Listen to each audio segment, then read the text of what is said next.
ប្អូនអរគ្នាបាទនេះគឺជាប្រវត្តិនៃការទទួលបានទៅក្នុងកាបូបលេខ Binance នេះគឺជាសារ Binance ដែលបានផ្ញើមកឲ្យខ្ញុំនេះខាងលើគេដាក់ថា TRX deposit successful អញ្ចឹងបានន័យថាការដករបស់ខ្ញុំនៅក្នុងចំនួនកាក់414 TRX ហ្នឹងគឺជោគជ័យហើយអញ្ចឹងអានេះគឺជាសាររបស់ Binance អ្នកគ្នាណាបាទគឺសាររបស់ Binance ហើយនេះគឺនៅក្នុង website បាទនៅក្នុង website យើងធ្វើការ refresh វាមកបាទយើង refresh វាមកបងប្អូននឹងឃើញហើយការដករបស់ខ្ញុំគឺជោគជ័យអូខេ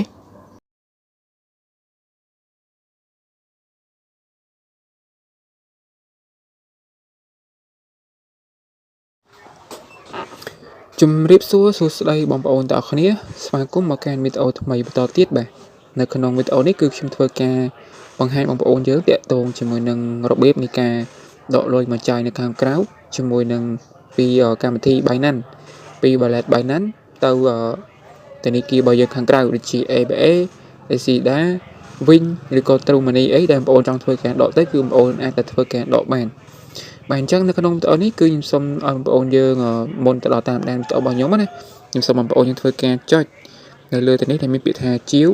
ឬក៏ពាក្យថា Subscribe ឲ្យបើសញ្ញាកណ្ដឹងបែបហ្នឹងផងដើម្បីបាននៅវីដេអូ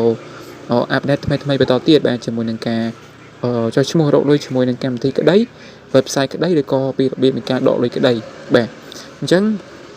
បងប្អូនដែលគាត់មកក្រោយកុំភ្លេចធ្វើការ Subscribe ផងអ្នកនាងហើយបើសិនជាគិតថាវីដេអូនេះមានប្រយោជន៍ចង់ធ្វើការរក្សាទុកមើលនៅថ្ងៃក្រោយទៀតបងប្អូនអាចធ្វើការ share ទៅឲ្យគ្នាយើងបានមើលឬក៏បានទស្សនាបន្តផងបាទអូខេតោះឥឡូវបងប្អូនទៅមើលជាក់ស្ដែងទៅខ្ញុំបង្ហាញអំពីការដកលុយចេញពីក្នុង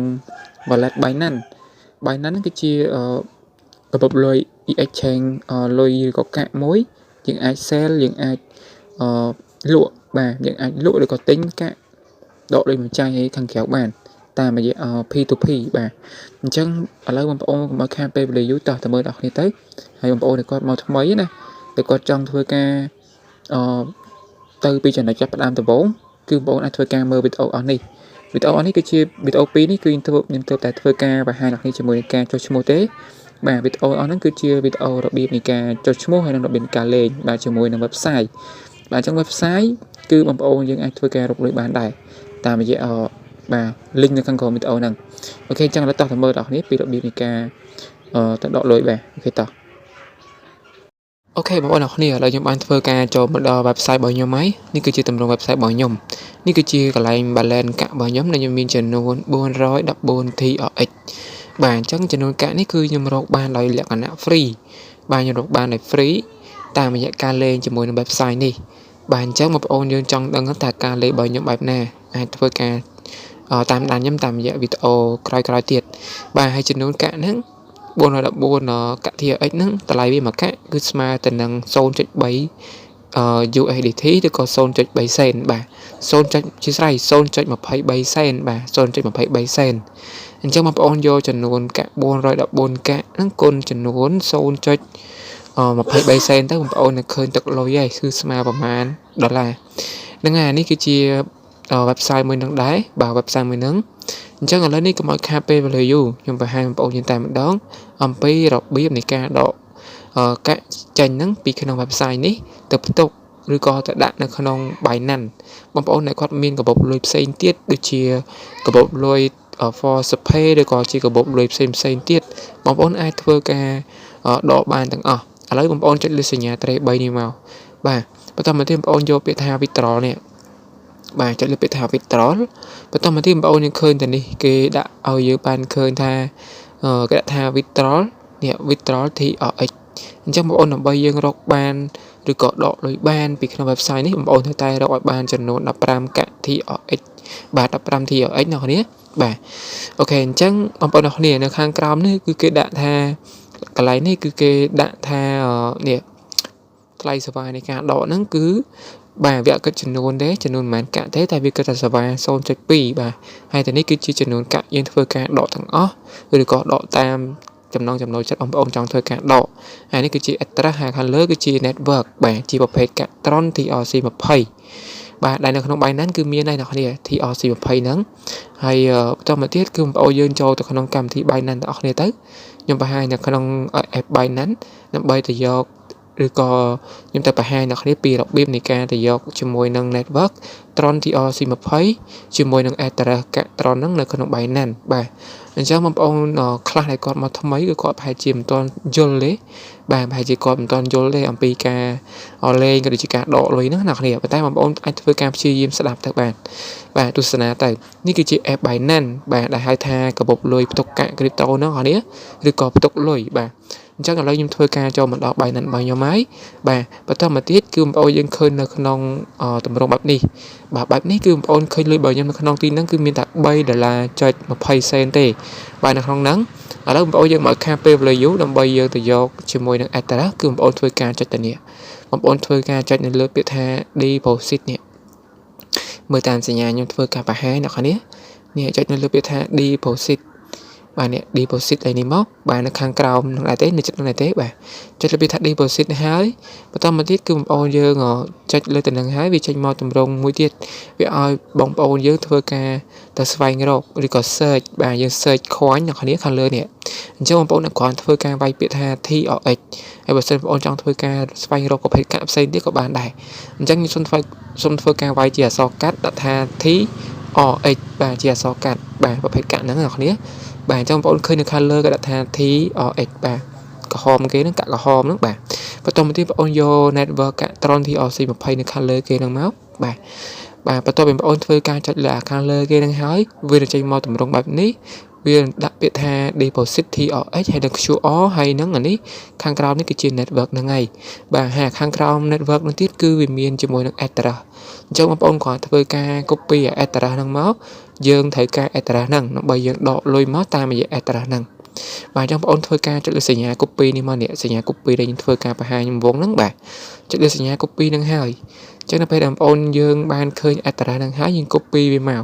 យើង copy វាចុចលើវាម្ដងជាពីរដងទៅឲ្យវាជាប់បាទ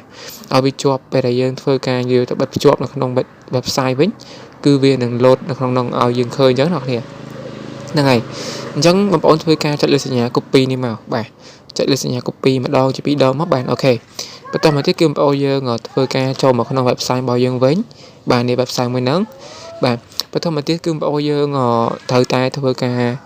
បងប្អូនអាចធ្វើការបញ្ចូលជាមួយ address ឲ្យក៏បានឬក៏ធ្វើការបញ្ចូលចំនួនកាក់ឲ្យក៏បានដែរអញ្ចឹងខ្ញុំសូមធ្វើការបញ្ចូលចំនួនកាក់ឲ្យខ្ញុំចុចពាក្យថា make តែម្ដងដោយសារតែខ្ញុំធ្វើការដកហ្នឹងគឺខ្ញុំដក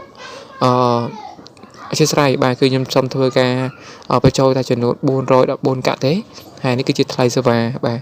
ថ្លៃ server ហ្នឹងហើយបើសិនបងប្អូនចង់ធ្វើការដកទាំងអស់គាត់ធ្វើការជិះពីថាមិនទៅគឺដកទាំងអស់ហើយប៉ុន្តែខ្ញុំអត់ធ្វើការដកទាំងអស់ទេគឺខ្ញុំទុកនៅក្នុងនោះខ្លះខ្ញុំដកតែចំនួនក្បាលកាក់ទេ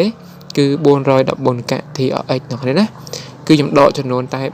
414កាក់ TRX ទេហើយថ្លៃ server គឺ 0.2 អញ្ចឹងខ្ញុំដកសរុបគឺ414កាក់ចុច2បាទដកប៉ុណ្ណឹងបាទបន្តមកទៀតគឺបងប្អូនត្រូវធ្វើហ្នឹងគឺបងប្អូនធ្វើការបញ្ចូលចំនួនជាស្រ័យបញ្ចូលaddress បាទបញ្ចូល address ដែលយើងធ្វើការទៅ copy ពីក្នុង Binance មិញហ្នឹងអ្នកនាងបាទយើង copy ពីក្នុងឥឡូវយើងធ្វើការបញ្ចូលមកក្នុងហ្នឹងមកនេះកន្លងខាងលើនេះបាទយើងធ្វើការស្កត់លើកន្លងហ្នឹងមកយើងស្កត់វាជាប់ទៅបាទនេះធ្វើតាមខ្ញុំណាអ្នកនាងហើយចុចពីថាបិទភ្ជាប់ហ្នឹងហើយបន្តមកទៀតគឺវា address ហ្នឹងវាជាប់នៅក្នុងកន្លងហ្នឹងហើយបាទបន្តមកទៀតគឺបងប្អូនយើងធ្វើការរើសកាប់ឆាបាទបងប្អូនអាចយកកាប់ឆាមួយណាក៏បានដែរបាទចំពោះរបស់ខ្ញុំគឺវាមាន3ប្រភេទឲ្យយើងធ្វើការជ្រើសរើសនេះអញ្ចឹងខ្ញុំយកអាកតាលបាទចុចលើអាកតាលលើមក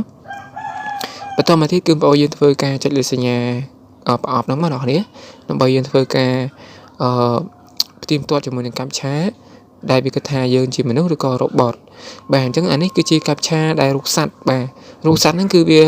មានភ្នែកទាំងពីរបែរមើលវាចង្អុលមកមើលយើងបាទមកមើលយើងចំមុខតែម្ដងអញ្ចឹងដូចជាសត្វឆ្មានេះបាទសត្វឆ្មាមាន3រូបបាទ3រូបហ្នឹងបងប្អូនរើសមក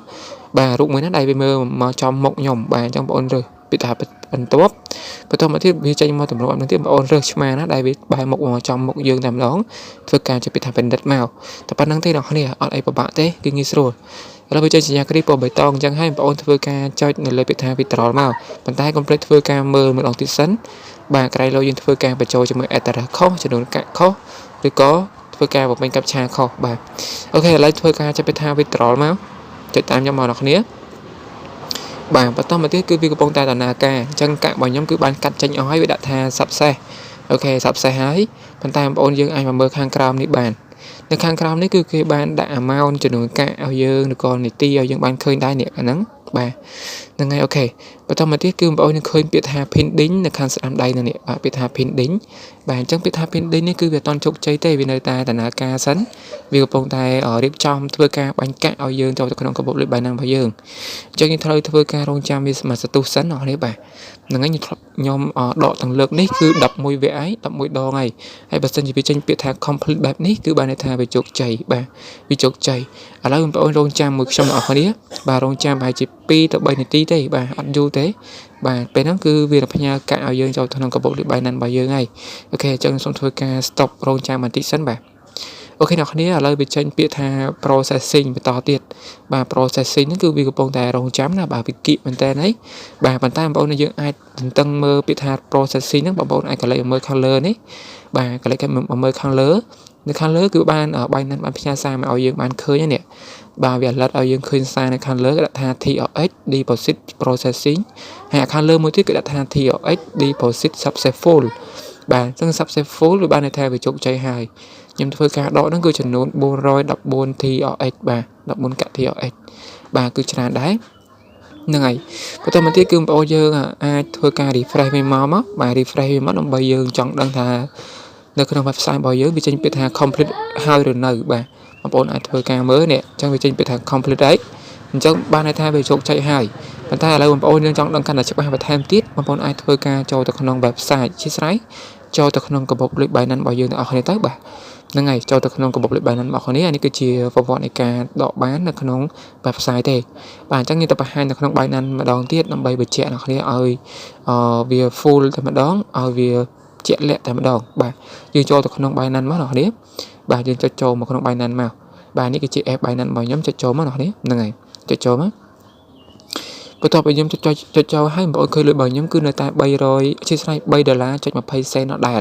ប៉ុន្តែគឺខ្ញុំធ្វើការ refresh វាបាទបងប្អូនទាញបាទទាញកន្លែងហ្នឹងមកនេះទាញ refresh វាទាញតម្លាក់ចុះក្រុមអញ្ចឹងមកបាទអញ្ចឹងលុយរបស់ខ្ញុំគឺកើននេះបាទបងប្អូនឃើញកើនហ្នឹងកើនទៅដល់$100.57សេនអញ្ចឹងវាកើនមកពីអីមកពីខ្ញុំធ្វើការដកពីក្នុង website មិញហ្នឹងចូលមកក្នុងកាបូបលុយមួយហ្នឹងអញ្ចឹងមកវាឡើងមកដល់$100ជាងហ្នឹងបាទហើយបងប្អូនអាចចង់កាន់តែច្បាស់បន្ថែមទៀតចុចលើទៅនេះមកបាទខាងគៀនខាងស្ដាំដៃហ្នឹងបាទអញ្ចឹងបងប្អូននឹងឃើញទៅនេះគេដាក់ថាសញ្ញាកណ្ដឹងនេះហើយពាក្យថា complete ហ្នឹងបាទចាំបងប្អូនមើលតាមសញ្ញាខ្ញុំធ្វើការបង្ហាញដោយសារវាទូច